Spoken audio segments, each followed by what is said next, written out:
Dans l'épisode d'aujourd'hui, nous nous intéressons à Myriam, la sœur aînée de Moïse. Tout de suite, dans votre émission préférée, Le sel au féminin.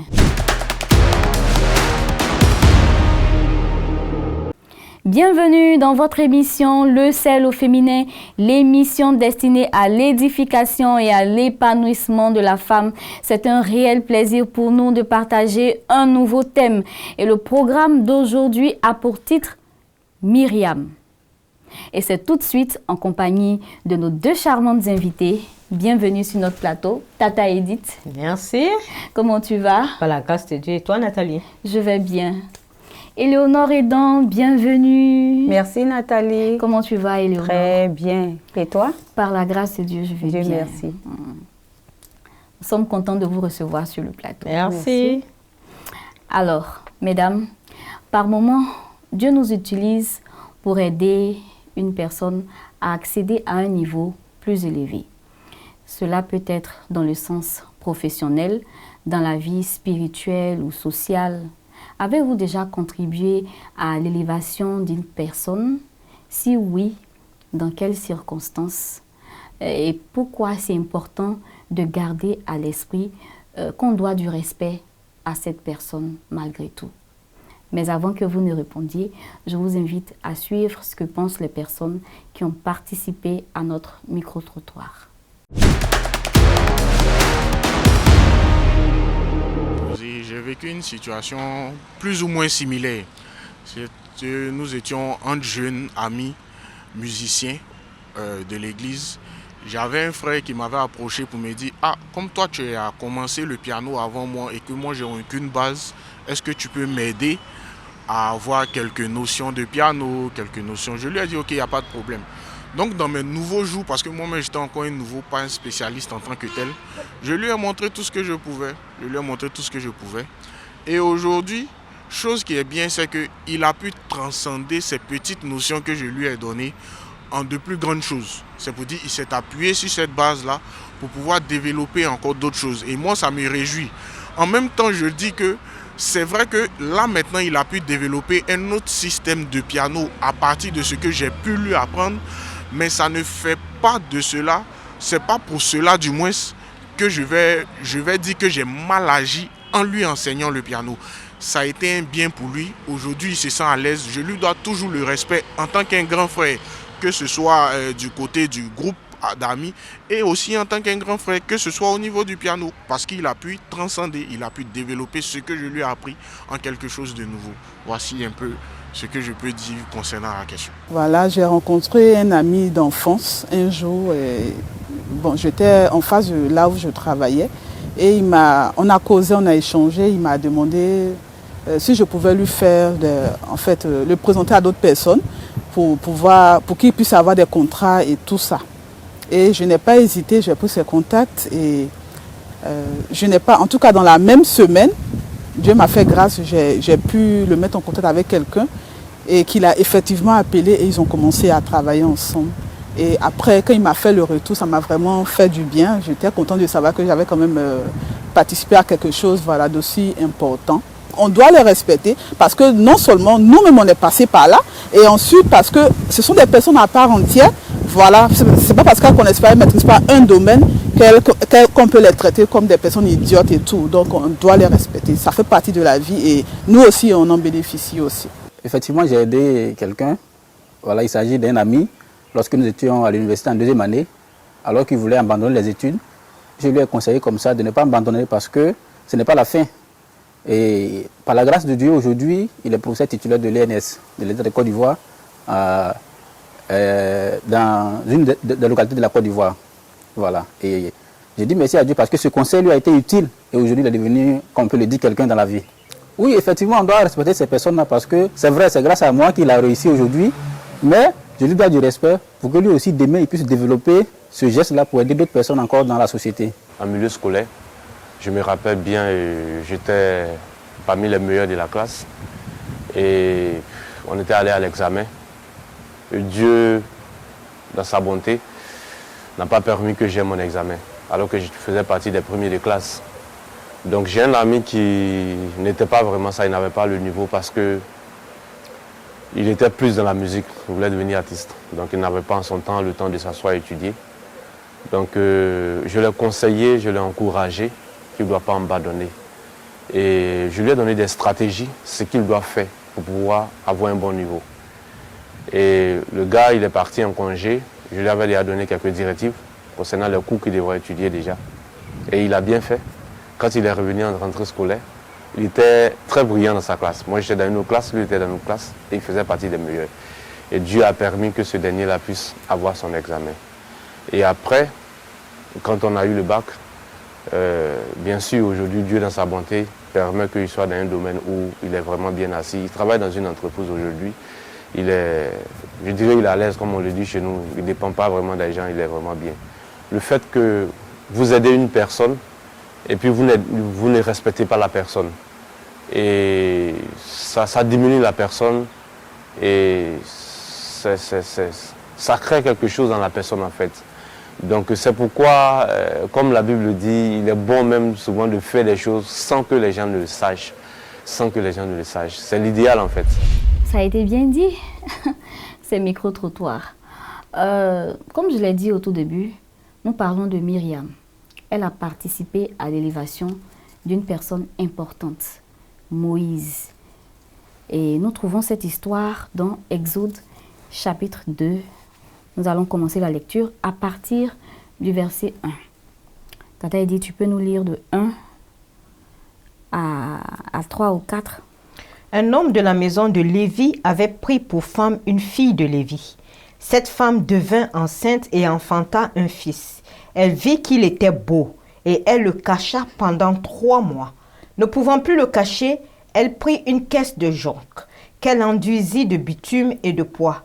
Elle y mit l'enfant et le déposa parmi les roseaux sur le bord du fleuve. La sœur de l'enfant se tint à quelque distance pour savoir ce qui lui arriverait. La fille de Pharaon descendit au fleuve pour se baigner et ses compagnes se promenèrent le long du fleuve.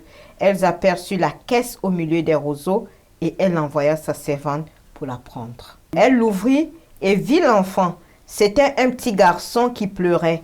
Elle en eut pitié et elle dit, c'est un enfant des Hébreux. Alors la sœur de l'enfant dit à la fille de Pharaon, veux-tu que j'aille te chercher une nourrice parmi les femmes des Hébreux pour allaiter cet enfant? Va, lui répondit la fille de Pharaon, et la jeune fille alla chercher la mère de l'enfant. La jeune fille en question, c'est Myriam. Et l'enfant, C'est c'est Moïse. Moïse. Tata Edith, est-ce que tu peux bien planter le décor pour qu'on comprenne quel est le contexte historique? Il est arrivé que les enfants d'Israël se retrouvent en Égypte, mais en tant qu'esclaves. Et ils se sont tellement multipliés que le décret est sorti que si une femme hébreu faisait un garçon, qu'on le tue. Si c'était une fille, qu'on la laisse vivre. Et voilà que parmi les Lévites, il y a 2 Lévis, femmes et hommes, qui ont fait leurs enfants. Et il s'est avéré que parmi les enfants, il y a Moïse. Et Moïse était très beau. Et la femme n'a pas voulu qu'on tue son enfant. Et comme il y avait toujours des rondes pour savoir s'il y a un enfant mâle qui est là pour le tuer, alors elle a caché son enfant. Ne pouvant plus le cacher, elle a trouvé la solution. Moi, je ne dis pas qu'elle a trouvé. La solution divine s'est présentée devant elle parce que Moïse avait un destin particulier. Elle a mis l'enfant dans une caisse et la fille de Pharaon a découvert la caisse. Et c'est la sœur de Moïse qui est partie demander à la fille de Pharaon si elle pouvait trouver une nourrice. Donc en fait, la maman de Moïse était payée pour allaiter son propre enfant. Parlons de Myriam, le rôle qu'elle a joué dans toute cette affaire. Ben, Myriam a été une grande sœur. Comme elle était de nature, c'est la grande sœur de Moïse. Et elle a joué pleinement son rôle de grande sœur. Elle n'a pas dit « je suis petite ». D'ailleurs, il n'y a pas d'âge pour faire du bien. Hein. Il n'y a pas d'âge. Et on sent que Myriam aimait beaucoup son frère. C'est tellement difficile de cacher un bébé que moi, je me demande même comment ils ont pu cacher l'enfant pendant 3 mois. Mais comme nous savons que Dieu il fait toutes choses en son temps. Donc certainement que Dieu a fait en sorte que l'enfant ne fasse pas trop de bruit. Peut-être, je me dis, hein, j'essaie d'imaginer. Et peut-être jusqu'à 3 mois, il commençait à faire un peu trop de bruit. C'est pour ça qu'il fallait quand même le faire sortir. Ok. On va retrouver Myriam dans un autre verset, dans un autre contexte. C'est au chapitre 15 de Exode, les versets 20 et 21. Chapitre 15? Oui, les versets 20 et 21. Exode 15, versets 20 et 21. Marie, la prophétesse, sœur d'Aaron, prit à la main un tambourin, et toutes les femmes vinrent après elle avec des tambourins et en dansant. Marie répondait aux enfants d'Israël, « Chantez à l'Éternel, car il a fait éclater sa gloire. Il a précipité dans la mer le cheval et son cavalier. » On retrouve Myriam. À quel moment? C'est Myriam, on dit bien Marie la prophétesse, n'est-ce pas? En fait, c'est une vraie lévite. C'est une vraie lévite avec tout ce qui accompagne un lévite. Et c'est la sortie de la mer Rouge. Quand ils sont sortis de la mer Rouge, elle a pris, le tambourin, et elle s'est mise à chanter, et elle s'est mise à louer, et toutes les femmes l'ont suivie. Alors, en fait, elle a animé un groupe musical. C'est après que les Égyptiens aient été précipités dans la mer. Après la sortie de la mer Rouge. Ok. Oui, donc voilà. Fallait dire merci à Dieu. Elle dit merci à Dieu en dansant. Elle est devenue maître de cœur en même temps. Donc, c'est la seconde fois qu'on entend parler de Marie. Myriam. Ok. Alors, on va poursuivre. À quel moment on va retrouver Myriam après la sortie des enfants d'Israël de la mer Rouge? Si j'ai bonne mémoire, c'est quand elle a fait le reproche à son frère d'avoir épousé Séphora, une Éthiopienne. C'est quoi? Une Mandianite ou une Éthiopienne? Quelque chose comme ça. Une Mandianite, je crois. Une Mandianite. Voilà. C'est à ce moment-là qu'on retrouve encore Mariam. D'accord. Myriam ou Mariam? Bon, c'est des dérivés. Hein. Marie, Myriam, Mariam, c'est des dérivés. On va lire ensuite Nombre 12, les versets 1 à 16. Nombre. On progresse dans l'histoire. Nombre combien? 12. Nombre 12, Ok. verset 1, à partir du verset 1. Ok. Ah, c'est éthiopienne. J'avais raison. Ah, c'est une Éthiopienne. Merci d'avoir C'est bien de corrigé. vérifier. Merci. Oh, j'avais raison. Merci. Donc, nombre 12, verset 1 à 16. À 16. Wow. Ok. Marie et Aaron parlèrent contre Moïse au sujet de la femme éthiopienne qu'il avait prise, car il avait pris une femme éthiopienne. Ils dirent, « Est-ce seulement par Moïse que l'Éternel parle? N'est-ce pas aussi par nous qu'il parle? » Et l'Éternel l'entendit. Or Moïse était un homme fort patient, plus qu'aucun homme sur la face de la terre.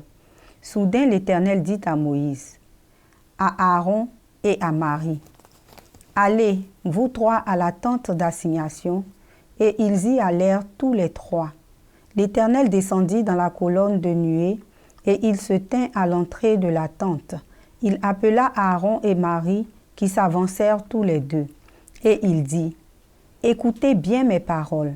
Lorsqu'il y aura parmi vous un prophète, c'est dans une vision que moi, l'Éternel, je me révélerai à lui. C'est dans un songe que je lui parlerai.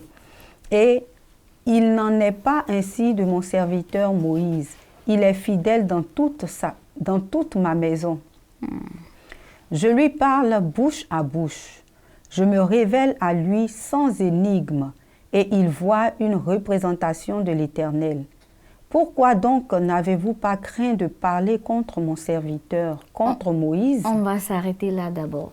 Tata Edith, qu'est-ce qu'on peut faire ressortir de ce texte qu'on vient de lire sur l'attitude de Myriam? Vous savez, quand on est frère et sœur et que quelqu'un est élevé à une position, deux fois, on oublie qu'il y a le respect dû à cette position et à son rang. ce n'est pas parce que j'étais torchée que je deviens président que tu dois me parler de la même manière que tu parlais au petit garçon que tu as torché. Non.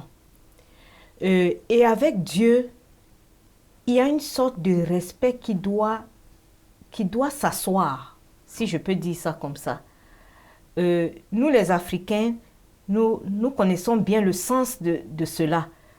Parce que dans certaines civilisations, on appelle le père par son prénom, on appelle la mère par son prénom. Ça ne se fait pas chez nous ici.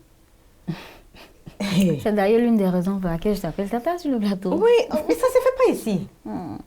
Donc, il ne faut jamais oublier qu'on peut voir un enfant, on peut s'occuper de cet enfant et cet enfant réalise son destin et à partir de ce moment, il faut respecter la position que la personne occupe.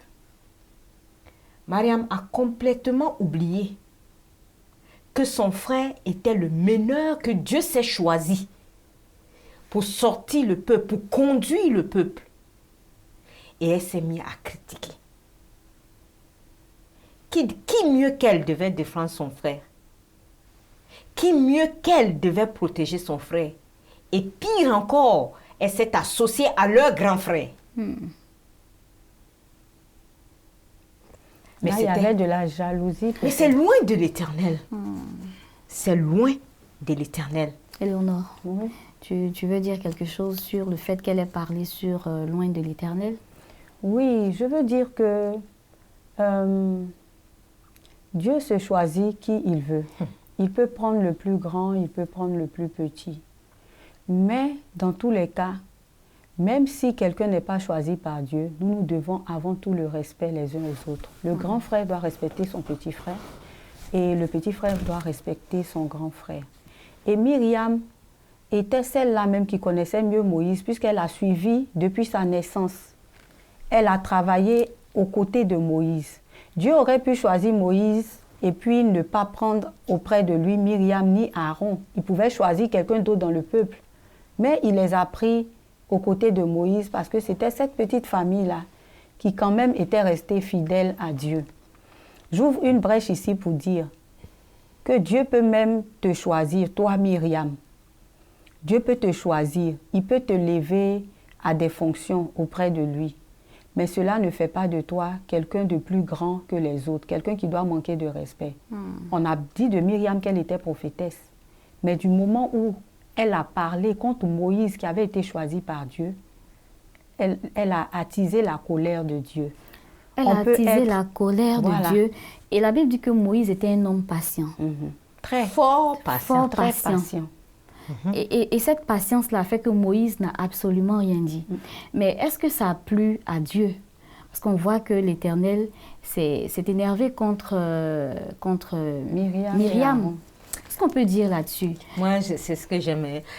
Ça dit que j'aime la Bible parce qu'elle est vraiment éducative. C'est-à-dire que quand tu lis la Bible, pas la lire de façon... Lire, mais quand tu la lis en méditant, tu te rends compte qu'il y a des grands enseignements sur chaque verset. Et là, tu te rends compte tout simplement qu'il y a des choses qu'on ne fait pas. Il y a les choses qui sont inadmissibles devant Dieu. Et c'est pourquoi on dit souvent, abandonne la colère, laisse agir la colère, car c'est Dieu qui va s'occuper de ça. Il est resté calme, parce qu'il était peut-être un homme fort patient. Mais comme c'était sa grande sœur et son grand frère, il n'a rien dit. Et comme tu l'as dit, ça n'a pas plu à Dieu. Mais qui s'est vengé? C'est Dieu. C'est Dieu.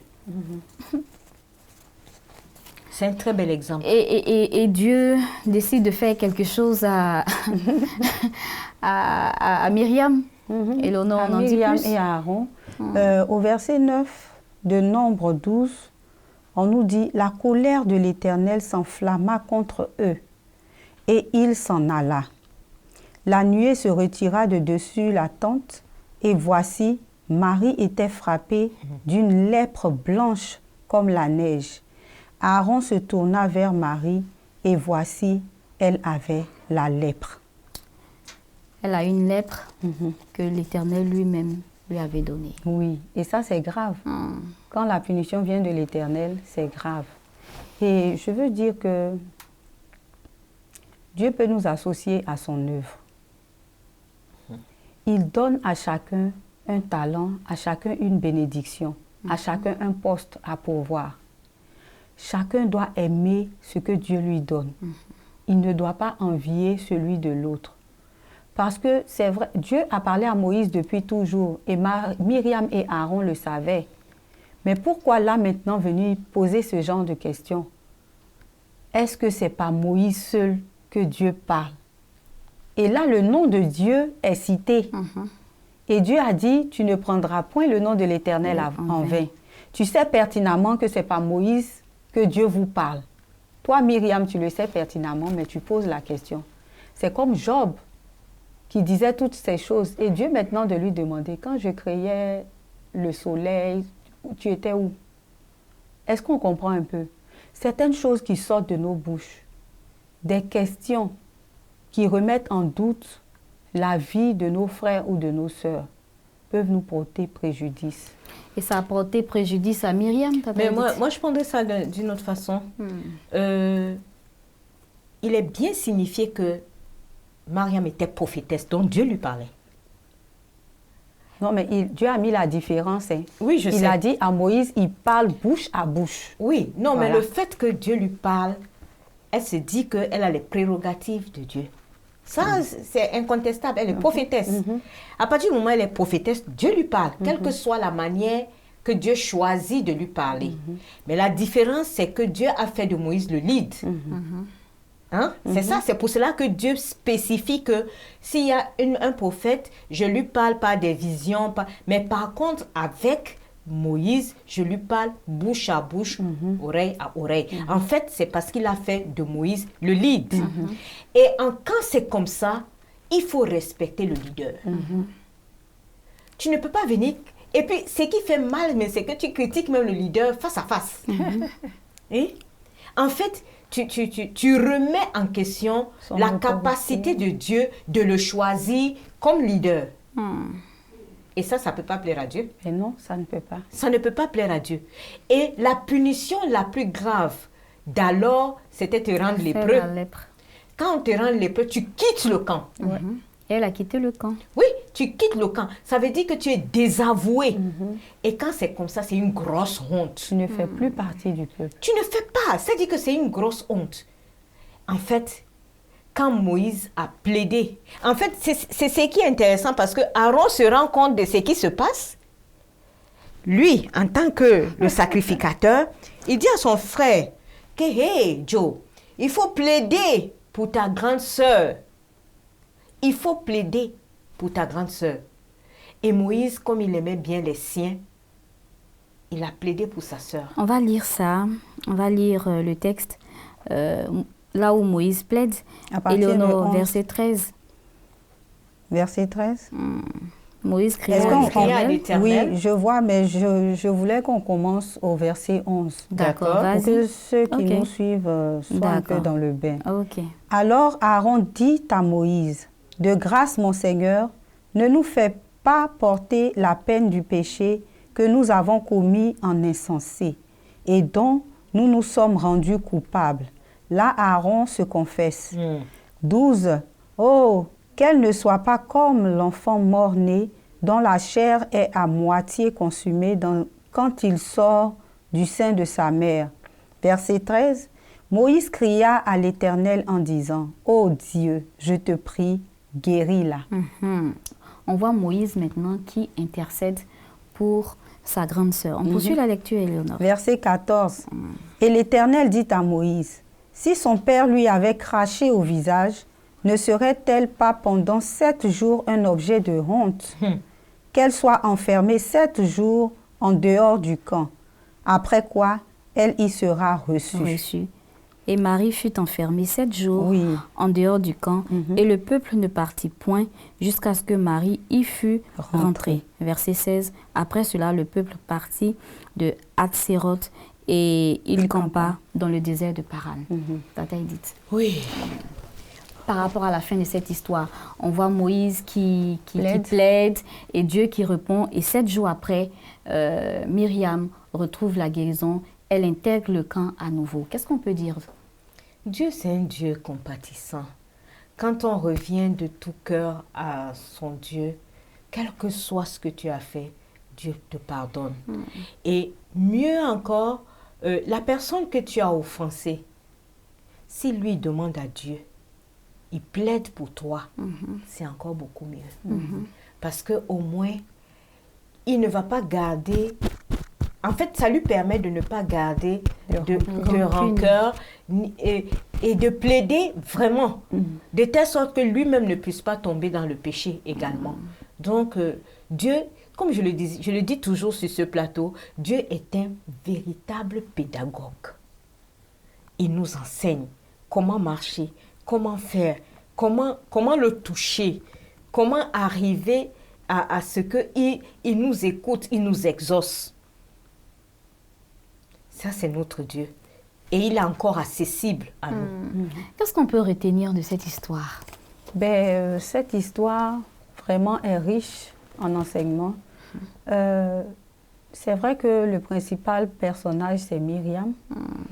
Mais je veux louer le calme de Moïse. En fait, Moïse même n'était pas fâché. Moïse n'était pas fâché. Et c'est Dieu qui était en colère. Et Dieu Dieu punit Myriam. Et Moïse, qui a été offensé, vient plaider pour Myriam. Mais la parole de Dieu ne retourne pas à lui sans avoir fait son effet. Donc Myriam aura la lèpre pour 7 jours. Et puis après, tout va entrer dans l'ordre. Et Moïse continue la route après ça avec Myriam et avec Aaron. Nous sommes déjà Moi, j'ai quelque chose à dire, Nathalie. Oui, vas-y, j'ai quelque chose à dire, ça me chauffe, ça me boue. Mais tu me coupes la parole, mais vas-y. Vas-y, J'ai rapidement. quelque chose à dire qui saute à l'œil nu. D'accord. Quand dans une famille, le lead n'est pas souvent donné à l'aîné, c'est-à-dire premier-né. Pourquoi le lead n'est pas souvent donné au premier-né? Nous voyons la fébrilité du caractère de Aaron. Quand on va à gauche, il va à gauche. Quand on va à droite, il va à droite. Qu'importe la personne qui le mène à gauche et à droite. C'est pourquoi Dieu a donné le lead à Moïse. Pourtant, c'est lui qui était à côté. Oui, il a donné le lead à Moïse. Parce que Moïse, certes, était un homme fort, patient, mais il était ferme. Il était ferme. Donc, il ne faut pas souvent que les aînés de famille pensent que, comme ils sont aînés, c'est eux qui doivent diriger la famille. Non. Dieu donne le lead à qui il veut. Il peut même donner le lead à votre dernier. Dieu donne le lead à qui il veut, comme il veut, en fonction de le dépôt qu'il a mis en chacun de nous. Je veux qu'on retienne ça. Merci, Tata Edith. Éléonore, mot de fin? Mot de fin, Myriam, une bonne grande sœur depuis le départ, à un moment donné a trébuché. Il peut arriver qu'on trébuche. Dans la vie. On peut être une grande servante de Dieu, mais sachant que quand nous marchons avec Dieu, le diable nous attaque toujours.